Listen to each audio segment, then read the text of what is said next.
Alors, jour 2 de la série pour un retour de vacances sans pression quand on est entrepreneur et l'astuce que je te présente aujourd'hui que j'ai personnellement testé et appliqué à ce retour-ci de vacances pour revenir évidemment beaucoup plus doucement, c'est tout simplement de prendre le temps de catégoriser avant de se plonger. Donc, hier, on a vu prévoir du temps sur l'agenda, s'assurer de ne pas se surcharger, de prévoir du temps invisible pour pouvoir justement se plonger. Mais maintenant, comment attaquer sa boîte de courriel quand elle est remplie à craquer? L'astuce numéro 1 dans ce cas-ci, ça va être de catégoriser avant d'attaquer. Donc, l'idée parmi tout ça, c'est tout simplement de prendre le temps de catégoriser. Et même si ça peut avoir l'air d'une perte de temps, au contraire, de pouvoir séparer chacune des tâches ou chacun de ces courriels et les catégoriser, que ce soit des suivis qu'on a à faire, que ce soit des rendez-vous qu'on a à prendre, peu importe la catégorie qu'on va l'attribuer, de prendre le temps de le faire et de le faire en l'indiquant par courriel. Donc, mon but, c'est que visuellement, quand je vais rentrer dans ma boîte de courriel, je vais savoir, même si j'ai 800 courriels,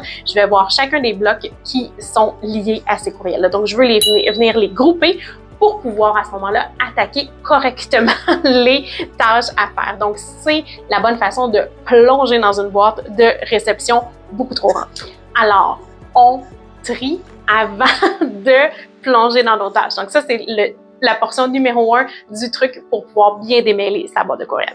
Ensuite, on va venir séparer celle-ci à nouveau avec qu'est-ce qui est à faire immédiatement, qu'est-ce qui est à faire plus tard et à déterminer son temps à ce moment-là, et aussi qu'est-ce qui est tout simplement à supprimer parce qu'il y a des choses qui vont s'être réglées de soi-même. L'important, quand on commence à trier une boîte courriel, et contrairement probablement à ce que tu penses, c'est de commencer dans les courriels les plus récents. Comme ça, s'il y a eu des échanges qui ont fait en sorte que les personnes ont déjà réglé ce qu'il y avait à être ou les questions qu'ils avaient posées, bien évidemment, tu vas pouvoir commencer par celle-ci et non répondre par un plus vieux courriel pour te rendre compte un peu plus haut que tout avait déjà été réglé. Donc, important pour sauver du temps dans ces cas-ci, on commence par le plus récent courriel et on descend dans nos catégories. C'est ce qui va nous permettre d'être le plus efficace. Alors, tu commences, tu fais un scan, tu catégorises, tu choisis à quel moment ça doit être fait, aujourd'hui, cette semaine, ou tout simplement supprimer pour passer au travers. Et uniquement à ce moment-là, tu vas attaquer chacune de tes tâches bien reposé, bien encadré,